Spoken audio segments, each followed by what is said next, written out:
घर परिवार की दुकान को हमने खूब सुंदर जमा के रखा है, बहू है, बेटा है, नाती है, पनती है, पोता है, बहुत जोरदार दुकान जमी हुई है। अब दुकान जम तो गई, माल भी खूब खप गया, माल भी खूब बिका। तुम जो कमा कर लाए, बेटे ने लिया, बहू ने लिया, पत्नी ने लिया, रिश्तेदारों ने लिया, नातेदारों ने लिया, कुटुंबियों ने लिया, सबने लिया। आखिरी में फिर क्या हुआ कि बाजार वापस बंद हुआ और कंधे पर लेकर चल। फिर निवेदन करूंगा, तुम दुकान पर बैठकर व्यापार में, व्यवसाय में, नौकरी में, तुम दुकान में जितना बैठकर कमा रहे हो उसका भोग तुम्हारी पत्नी, तुम्हारे बच्चे, बहुएं, पोता पोती, रिश्तेदार, कुटुंबी सब भोगेंगे। पर तुमने जिस तरह से कमाया है उसका भोग तुम्हें अकेले ही भोगना पड़ेगा, कोई दूसरा नहीं भोगेगा। जीवन में कुछ कर्म ऐसा करते हुए चलो। पत्नी कहे जब तुम 2 अगरबत्ती लगाओ, पत्नी कहे जब तुम मंदिर जाओ, उससे अच्छा पहला फर्ज तुम्हारा होना चाहिए, क्योंकि कमाई तुम कर रहे हो।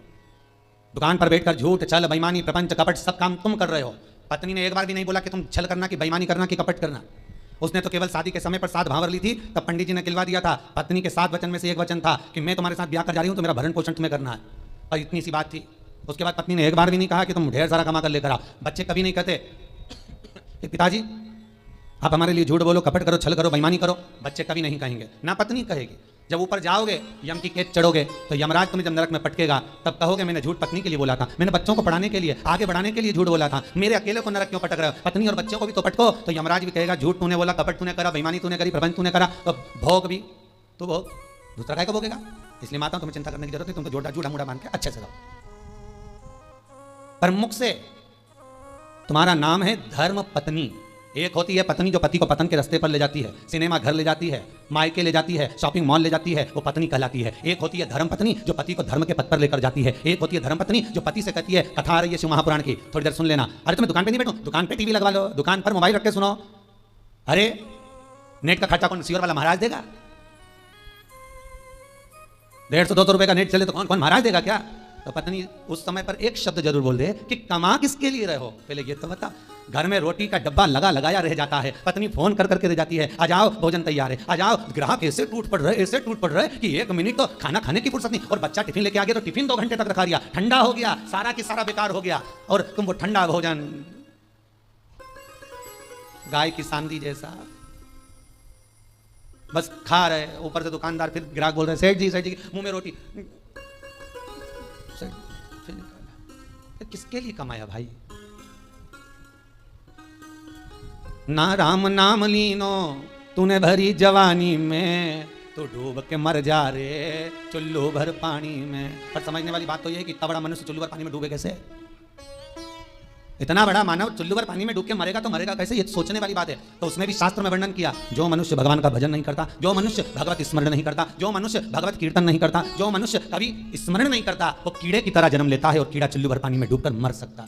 धर्म पत्नी का फर्ज है, पति अगर कमा कर तुम्हें लाकर देता है तो तुम्हें चाहिए कि पति से कहो चलो दान करिए, चलो पुण्य करिए, चलो कथा सुनिए, संकीर्तन करिए। ये धर्म पत्नी का फर्ज है।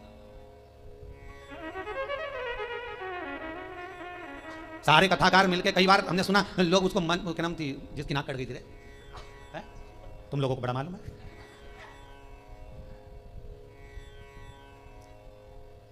मतलब इतनी फेमस है, तुम्हें भी मालूम था?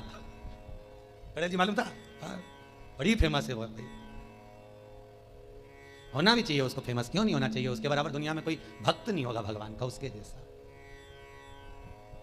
आप में से कितने लोग हैं जो भगवान के सामने जाकर कह दे मैं तुमसे शादी करूंगी? जितने लोग यूट्यूब पर कथा सुन रहे हैं, टीवी पर सुन रहे हैं, ईमानदारी से बोल देना किसी ने जाकर भगवान के मंदिर में जाकर कहा हो, हे भगवान मैं तुम्हारे साथ शादी करूंगी।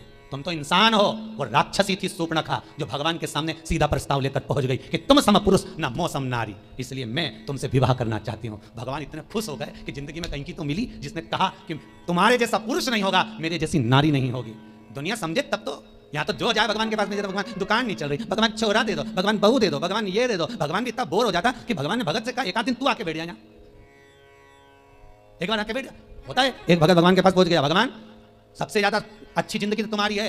भगवान ने कहा हमारी कहीं की जिंदगी अच्छी, और क्या बढ़िया चांदी की थाली में पकवान आ रहे, लोग पंखा झेल रहे, एसी का रूम तुम्हारा, सारे मंदिरों देखे क्या ठाट के बने हुए हैं, मार्बल का फर्श, मखमल के गादी तकिया, क्या जोरदार जोरदार सारा ठाट, ऊपर चांदी का छतर लगा, हीरे के जेवरात पहने। भगवान सबसे ज्यादा सुखी तो तुम हो। भगवान ने कहा अगर ऐसा सुख है तो एक काम कर, 24 घंटे के लिए तू हमारी जगह खड़े हो जा, चला जा, तो क्या उसमें क्या होगा? 24 घंटे का कोई सुख होता? भगवान कहने लगे तू खड़ा तो मैं तेरी जगह चले जाता, तू मेरी जगह चले जा। अब भक्त तो बहुत नाराज तो था ही, उसने कहा ठीक है उतरो नीचे, उतरो। तो भगवान विष्णु और लक्ष्मी का मंदिर था, नारायण और लक्ष्मी का। तो भगवान बोले मैं अकेला जाऊं तो पत्नी को भी लाना पड़ेगा ना। तो पति ने अपनी पत्नी को बुला लिया, तू भी आ जा, आज अपन भगवान की जगह खड़े होंगे, भगवान को बाहर बैठो, जाओ मंदिर के बाहर, हम दोनों खड़े। भगवान बोले जैसे हम खड़े वैसे की वैसे खड़े रहना हो, हिलना डुलना नहीं तो लोगों को मालूम पड़ गया ना, सोच लेना। हाथ पांव कुछ नहीं हिलना चाहिए, कुछ नहीं हिलेगा, तुम्हारे जैसे ही खड़े रहेंगे बिल्कुल। तो हो जाओ खड़े। भगवान हट गए, उन दोनों को खड़ा कर दिया, धनी लुगाई को, दोनों को, पति पत्नी को। राम जी भगवान नारायण तो आराम से ऐसा हाथ करके खड़े, लक्ष्मी जी वैसा हाथ करके। तो लक्ष्मी जी ऊपर चढ़ी और लक्ष्मी जी ने उसकी पत्नी का हाथ ऐसा करा, ऐसा करी, मुस्कुरा। एक भगवान की मूर्ति मुस्कुराती हुई होती है ना, अरे करे कि नहीं करे दर्शन, करते ना, मुस्कुरा। और तुम भी ऐसे खड़े रहो, मुस्कुरा। इतना छोटा सा तो काम, एसी का भी तो रूम है, खाने को भी तो चांदी की थाली में सब मिलेगा। पत्नी से बोला खड़े रहे तो भगवान के जाऊं? लक्ष्मी नारायण कहा ठीक है जाओ। अब कब आऊं? भगवान बोले, तो वो बोला अभी हम सारा सुख भोग लें फिर आना आराम से। हाँ ठीक है, कल आ जाऊं कि आज ही आऊं? नहीं तुम तो शाम तक वापिस आ जाओ। हम भगवान वहां तक गए तो इन्होंने मुंह फिर उतार लिया। लक्ष्मी जी बोली मुस्कुराओ, फिर मुस्कुराओ। अब सब भगत दर्शन के लिए आने लगे भगवान के। ये दोनों मूर्ति ऐसे खड़े, कोई के मेरी बहू ऐसी, कोई के मेरा बेटा ऐसा, कोई के धंधा पानी नहीं चले, नीचे से चीटा चढ़ गया।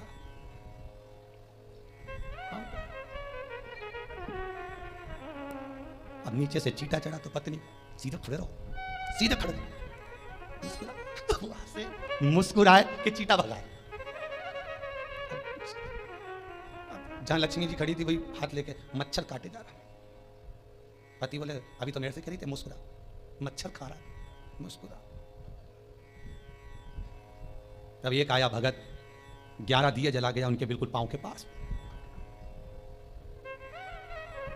पत्नी बोली आग लगा के मानेगा। पति बोला मुस्कुरा, मुस्कुरा। अरे धोती जल जाएगी, मुस्कुरा, मुस्कुरा, ऐसे खड़े, हिलना नहीं, बिल्कुल मुस्कुराई। तब एक आई बेचारी नैनों से नीर बहाती हुई, भगवान बहुत दुखी हो गई। इतने में जो पास में खड़ी थी पत्नी, हमारे से पूछ ले हम कितने दुखी हैं। पति बोला तू चुप रह, मुस्कुरा, बस मुस्कुरा। चांदी की थाली में भोजन लग के आया। पति पत्नी के मन में धीरज बंधी। 8 घंटे से खड़े थे, घर पे होते तो चाय भी पी लेते, यहाँ तो कुछ भी नहीं आया। अब खाना आया है जल्दी से खा लेना। पंडित जी थाली लाए, रखी, तुलसी डाली, हाथ में पानी लेके फेरा, घंटी बजाई, थाली ढाकी, वापिस ले गए। पत्नी बोली और आएगा क्या? पति बोला चुप रहे, आज का गया तो कल ही आएगा। खड़े रहो। शाम के समय भगवान नारायण और लक्ष्मी आ गए। क्यों भैया सुख में तो हो, क्या आग लगे बस सुख का ना, तुम तो तुम्हारी जगह खड़े हो जाओ, हम तुम्हारे अच्छे, तुम वहीं आ जाओ वापस। जब भगवान बोले हम तो नहीं आ रहा, तुम ही खड़े रहो, कि हमारे बाप की सौगंध है, हम दूसरी बार भगवान नहीं बनेंगे, तुम तो खड़े हो जाओ। बड़ी मुश्किल से भगवान नारायण लक्ष्मी फिर खड़े हुए। हमें लगता है सामने वाला व्यक्ति बहुत सुखी है, पर उसकी जगह पर जब हम बैठते हैं तब मालूम पड़ता है कि दुख जीवन में कितना बड़ा है, जीवन में दुख कितना है वो समझना। पकड़ कर हाथ जो तेरा, कहे तू लाडला चोरा, अभी सब साथ हैं तेरे, आगे होने को धोखा है, हरि भजलो हरि भजलो, हरि भजने का मौका है। हमें अपने कुटुंबी, रिश्तेदार, नातेदार जितने भी हमें अपने लगते हैं, ये कोई अपना नहीं, केवल एक लुटेरा है। कितना सुंदर लिखा है। अगर आप लोग कभी गया जी गए होंगे पिंडदान करने के लिए, तो गया जी में, गया जी के रेलवे स्टेशन पर एक बड़ा बोर्ड लगा हुआ है कि दुनिया के सबसे बड़े लुटेरे, चोटे घर के लोग ही होते हैं। एक आपकी श्वासें चुरा रहा है, एक आपका समय चुरा रहा है, एक आपका धन चुरा रहा है, एक आपकी संपदा चुरा रहा है। उस रेलवे स्टेशन पर लिखा है कि सबसे बड़े लुटेरे चोटे अपने ही होते हैं, और नीचे लिखा है सावधान रहिए। किससे? किससे सावधान रहे? अर्थात जो लूटने में लगे हुए हैं। कोई कहता है पापा जी पापा जी पापा जी कहकर उनका सारा समय खा रहे हैं, मम्मी जी कर उसका सारा समय ले लिया, सब कुछ तो समाप्त हो गया। वो चरित्र कितना सुंदर है साहब, कि एक व्यक्ति के घर में शादी थी, बहुत गरीब बड़ा व्यक्ति है, इतना गरीब व्यक्ति, इतना गरीब, और उसके घर में बेटी को ब्याह, धन कुछ नहीं।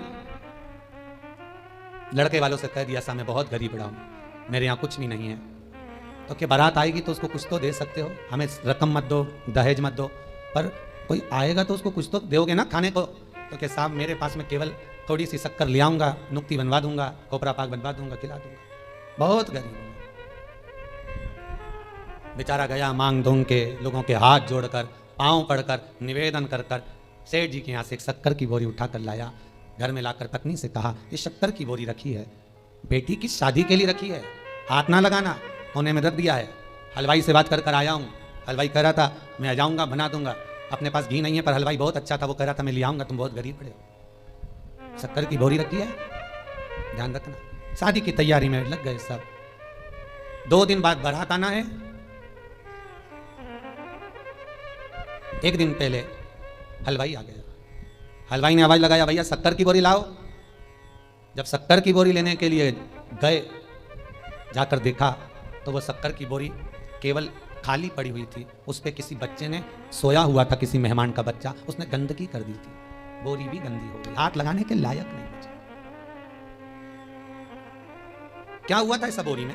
समाप्त तो हो गई शादी के 1 दिन पहले। बस कुछ नहीं, घर में मेहमान आ गए, गरीब बहुत थे ये, तो मेहमानों को कुछ खिला पिला नहीं पा रहे थे। एक बच्चा बोरी से टिक के बैठ गया, उसने बोरी में उंगली करना प्रारंभ करा, एक छेद बना दिया, छेद में से शक्कर निकाल निकाल के खाने लगा। इतने में उसकी माँ आ गई, छोरा क्या कर रहा है? शक्कर खा रहा। माँ ने भगाया, वो भी पल्लू लगा के उसमें से शक्कर निकाल ली। किसी तीसरे ने देख लिया, क्या कर रही? कुछ नहीं, चाय बनाने के लिए शक्कर लिया, वो भी लग गई, उसने भी शक्कर निकाल ली। जितने मेहमान आए थे सब शक्कर खा गए, रिश्तेदार खा गए, शक्कर की बोरी पड़ी रही। हलवाई आ गया, आवाज लगाया, साहब शक्कर ला दो, चाशनी बनाना है, नुक्ती बना दूं, खोपरा पाक बना दूं, लाओ जल्दी लाओ। अंदर गया तो शक्कर की बोरी तो खाली पड़ी है। आवाज लगाया पत्नी को, सुनती हो? पत्नी दौड़ के आई, क्या हुआ स्वामी, शक्कर की बोरी कहाँ है? पत्नी बोली है कहीं। अरे शक्कर की बोरी कहाँ है? तो क्या ये तो मैं शक्कर की बोरी पूछ रहा हूँ, तो ये क्या नमक की है? तो शक्कर की बोरी कहाँ है? तो ये शक्कर की बोरी की शक्कर कहाँ गई? पत्नी बोले मुझे क्या मालूम कहाँ गई, सब समाप्त हो गई। अब लेकर वो बोरी को गया, हलवाई से कहा भैया तो कुछ है नहीं इस बोरी में, झड़ा दी। बहुत गंदी हो गई थी बाहर। आखिरी में उसमें गंदी इतनी हो गई थी कि आग लगाना पड़ी। तो आग लगाते भी झड़ा के देख रहे हैं कि थोड़ी बहुत शक्कर निकल जाए तो चाशनी बन जाए, नुक्ती बन जाए, और कुछ नहीं बन पाया। तब धड़धड़ाता हुआ बारात आ गई, और बारात दरवाजे पर आई तो रो रहा था। क्यों? क्योंकि खिलाने के लिए, देने के लिए कुछ भी नहीं बचा था। खूब रोया, तड़पा। ये शक्कर की बोरी और किसी व्यक्ति की कथा नहीं, ये अपनी है। ये शक्कर की बोरी है, ये शरीर। जैसे बोरी पेक लेकर आए थे उसी समय, जन्म के समय पर ये बोरी पूरी बंद की बंद आई थी, आंख नहीं खुली थी, कर्ण नहीं खुले थे, मुख नहीं खुला था, संपूर्ण बोरी बंद की बंद आई थी, संपूर्ण बोरी। फिर हॉस्पिटल में किसी ने इसमें छेकड़ा कर दिया, डॉक्टर सिस्टर ने धक मारी, छेकड़ा हो गया। सबने शक्कर खाना प्रारंभ कर दी, मेरा लल्ला, मेरा कल्ला, मेरा बल्ला, सब शक्कर खा गए धीरे धीरे धीरे धीरे। और आखिरी समय तक, अंतिम समय जब आ गया, 70-80 साल 90 साल हो गए, शक्कर की बोरी जब पूरी खत्म हो गई, श्वास दुनिया के लोगों ने, रिश्तेदारों ने सब काम में लगा लगा के ले लेकर शक्कर समाप्त कर दी। श्वास जब शरीर से चली गई, शक्कर की बोरी खाली पड़ी हुई है, कोई हाथ नहीं लगा रहा उस शरीर को, वो मर चुका है। यमराज आएगा धड़धड़ाता हुआ बारात लेकर, स्वागत के लिए क्या रखोगे? शक्कर की बोरी पड़ी है। और बचा था तो आग लगाई, तो उसमें भी शक्कर के दाने ढूंढ रहे हैं। तीसरे के दिन जाके 2-4 अस्थियां ढूंढ रहे हैं कि इससे नुक्ती बनाए कि खोपरा पाक बनाए। करें क्या?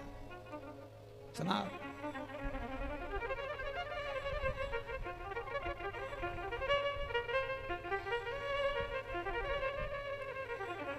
दुनिया के लोगों की एकता अगर देखना है, परिवार के लोगों की एकता अगर देखना है, मोहल्ले और संसार के लोगों की एकता अगर देखना है, तो 2 जगह पर देखी जा सकती है। एक, जो व्यक्ति आगे बढ़ रहा है उसको गिराने में, और दूसरा मुर्दे को उठाने में। ये दुनिया के लोगों की एकता, ये 2 जगह पर देख सकते हो। अगर कोई व्यक्ति आगे बढ़ रहा है, उन्नति कर रहा है, परिवार का हो चाहे कहीं का भी हो, जब आगे बढ़ता है सारे परिवार के लोग उसका टांग खींचना प्रारंभ कर देते हैं। हो वो तो ऐसा, वो तो वैसा है। सारे कुटुंब के लोग उसके ऊपर उंगलियां उठाना चालू कर देते हैं, उसके ऊपर अपशब्द कहना चालू कर देते हैं, वो तो ऐसा। तो दुनिया के लोगों की एकता 2 जगह पर नजर आती है। एक, दुनिया के लोग किसी को गिराने में तुरंत एक हो जाते हैं, किसी की बुराई करने में तुरंत एक हो जाते हैं, और एक, मुर्दे को उठाने में लोग एक हो जाते हैं। भले फिर कहेंगे अरे बेचारा मर गया, बहुत अच्छा था, बहुत अच्छा था, तो कभी उसको राम राम ही कर लेता है, जय श्री कृष्णा कर लेता, हर हर महादेव कर लेता। जब मर गया तब कह रहे बहुत अच्छा था।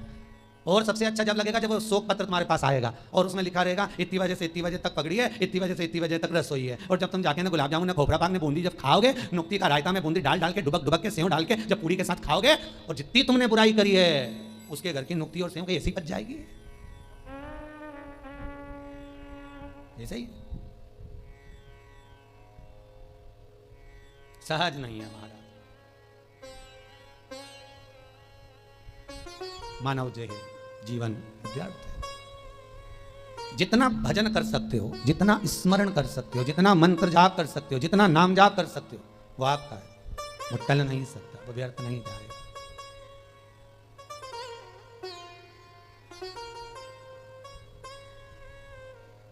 तुम्हारा किया गया भजन, तुम्हारा किया गया कीर्तन और तुम्हारा विश्वास शंकर के प्रति खाली नहीं जा सकता, खाली नहीं जाएगा। विश्वास अगर पूर्ण है तो भगवान मिल जाएगा।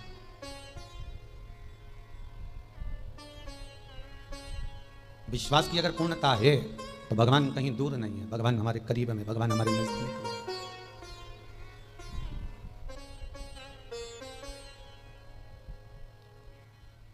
कल गौशाला में हम शाम के समय पर थे, कथा के बाद आप लोग यहाँ कीर्तन कर रहे थे।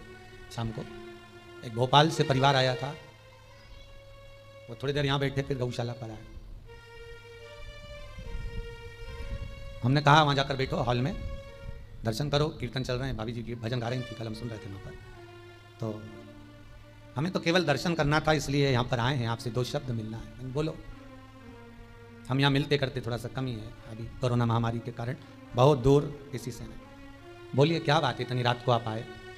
दिन में आते तो पूरा गौशाला देखते, वृद्धाश्रम देखते जो बन रहा है, कुबेर भंडारी का मंदिर देखते। कहा गुरु जी कौन सा काम होता है जो क्रूज मुरूज जब बिकते हैं उसका वो जो सामान बेचते हैं, मटेरियल वगैरह जो भी हो, री मटेरियल बेचने का, उस व्यक्ति ने कोई क्रूज मुरूज का री मटेरियल बेचते हैं, कुछ बेकार भंगार जो भी होता होगा, उसको बेचने में उसके 28 लाख रुपए उलझ गए थे। तो वो केवल ये बताने के लिए आया था कि 2 उपाय कर लिए, वो 28 लाख रुपए जो 12 साल से उलझे थे वो आ गए, बस ये बताने के लिए आए। हमने कहा आ गए तो शंकर जी को धन्यवाद दो, भोजन करो जाओ, या तो भोजन चालू है, खाओ जाओ। आज आते आते हमारे आगर वाले भी, क्या नाम बताया, मेठी जी है, उनके चेहरे पे बहुत खुशी दिख रही है मेठी जी, और होना भी चाहिए। एक बार खड़े होके बताएंगे आप, थोड़ा सा दिखाइएगा मेठी जी, आज क्या खुशी मिली है आपको? माइक देना जरा उनको। आज उनको बड़ी खुशी मिली है, यहाँ आकर पांव रखकर आप आए, तो आपको क्या खुशी है कुबेर भंडारी के मंदिर से मिल गई है ऐसी?